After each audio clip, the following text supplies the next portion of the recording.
जय दोस्तों, स्वागत है आप सभी का एस्ट्रो सुधरा यूट्यूब चैनल पर।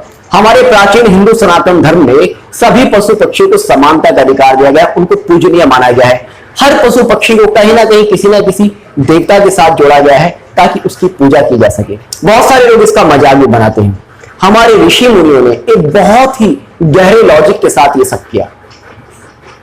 कई बार हम जाने अनजाने में ऐसे पाप, ऐसे अपराध पशु पक्षियों की प्रति कर देते हैं जिनका हमें कोई बोध भी नहीं होता, और वो हमारे प्रारब्ध में जुड़कर, हमारे कर्मों में जुड़कर हमें आजीवन कष्ट देते रहते हैं, और हम ये भी नहीं समझ पाते कि हमने ऐसा क्या पाप किया जिसका हमें ऐसा फल मिल रहा है।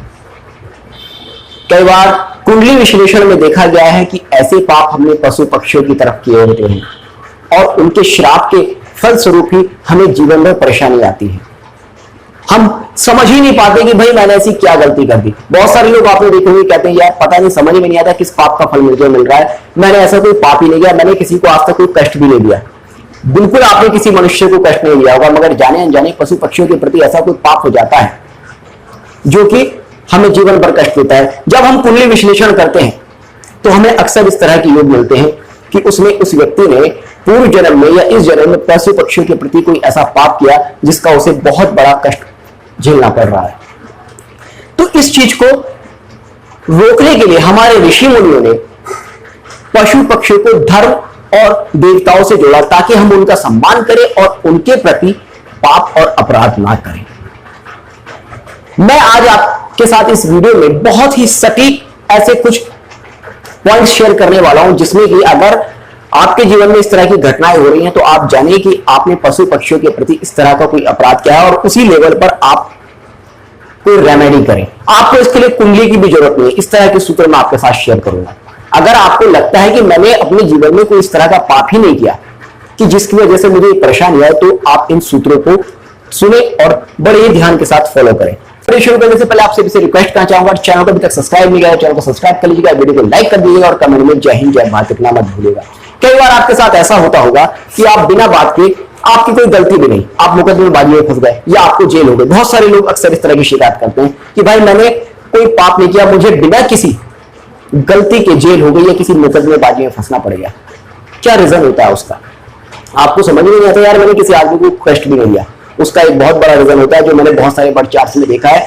ऐसे व्यक्ति ने कभी ना कभी, कहीं ना कहीं किसी पशु या पक्षी को जबरदस्ती पिंजरे में रखा या अपने घर में कैद करके रखा, उसकी आजादी का हनन किया और उसके श्राप स्वरूप आपको बिना बात के ही जेल में जाना पड़ जाता है, किसी मुकदमेबाजी में फंसना पड़ जाता है।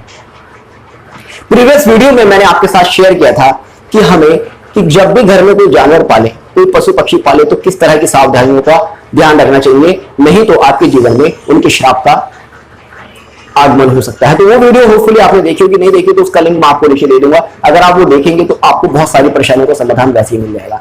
आपने देखा होगा कई बार कुछ लोगों को संतान प्राप्ति में बाधा आती है, फिजिकल रिपोर्ट्स ओके हैं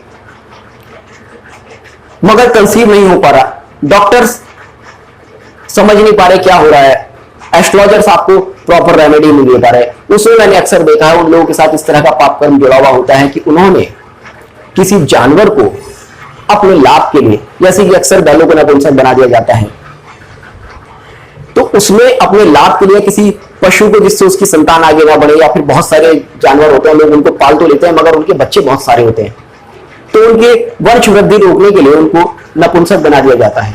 तो कहीं ना कहीं आप उस पाप कर्म से जुड़कर अपने साथ ये गलत कर बैठते हैं और उसमें आपको इस तरह की प्रॉब्लम्स आती हैं। तो अगर इस तरह की प्रॉब्लम आपके साथ आ रही है तो आप उस लेवल पर काम कीजिएगा। कई बार आपने देखा होगा कुछ लोगों के साथ अकस्मात ही एक्सीडेंट्स बहुत होते हैं, अंग भंग होने की शिकायत होती है। बहुत से लोग शिकायत करते हैं कि यार मैंने कभी जिंदगी में किसी को कुछ नुकसान नहीं दिया, उसके बाद भी मेरे साथ इतना बड़ा एक्सीडेंट हो गया, मुझे इतनी बड़ी इंजरी हो गई। आप देखेंगे कहीं ना कहीं उन लोगों की वजह से किसी ना किसी पशु का किसी ना किसी तरह से अंग भंग जरूर हुआ होगा।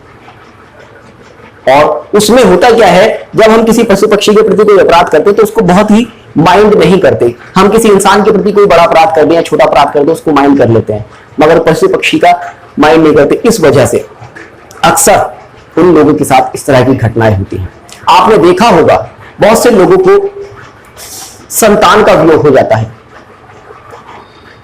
अचानक से कुछ ऐसी घटना होती है कि उनके साथ उनके जीवन में इस तरह की ट्रेजेडी हो जाती है कि उनको अपनी संतान से अलग रहना पड़ता है, या संतान का वियोग हो जाता है, डेथ वगैरह हो जाती है फैमिलीज में।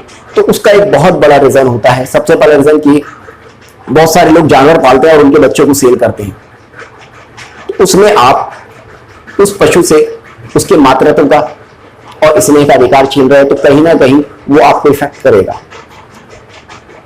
तो ये एक मेन रीजन होता है कि इस कारण से उस व्यक्ति को इस पाप कर्म का भागी होकर उसका फल भोगना पड़ता है। कई बार आपने देखा होगा कि किसी व्यक्ति को बहुत ज्यादा बिना बात के ही मेंटल टेंशन रहती है, लाइफ में सब कुछ ओके चल रहा है मगर उसके बाद भी उसको अवसाद रहता है। आप खुद ही नहीं समझ पाते यार किस बात की, क्यों मुझे टेंशन है।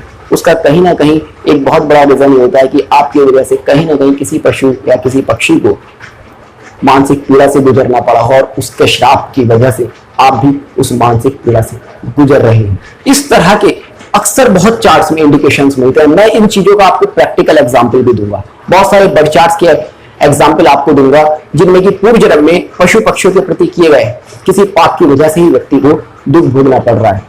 ये जो मैंने आपको इंडिकेशंस दिए हैं इनके लिए आपको किसी कुंडली की भी जरूरत नहीं है। अगर आपकी लाइफ में इस तरह के इंडिकेशंस हैं तो एक अच्छे एस्ट्रोलॉजर से मिलिएगा और उससे अपनी कुंडली एनालिसिस कराइएगा और उसके जो प्रॉपर रेमेडीज हो सकती है वो आप कीजिएगा, तो डेफिनेटली आपको फायदा होगा। और मैं आपसे ये कहना चाहूंगा, ये रिक्वेस्ट करना चाहूंगा कि आप कोई भी पशु पक्षी पालते हैं या कोई भी पशु पक्षी देखते हैं, उनके प्रति सम्मान की भावना रखिएगा, उनको किसी भी प्रकार का आपकी वजह से कष्ट ना हो ऐसी कोशिश कीजिएगा, क्योंकि वो भी हमारी तरह इंसान ही है, उनके अंदर भी जीवन है।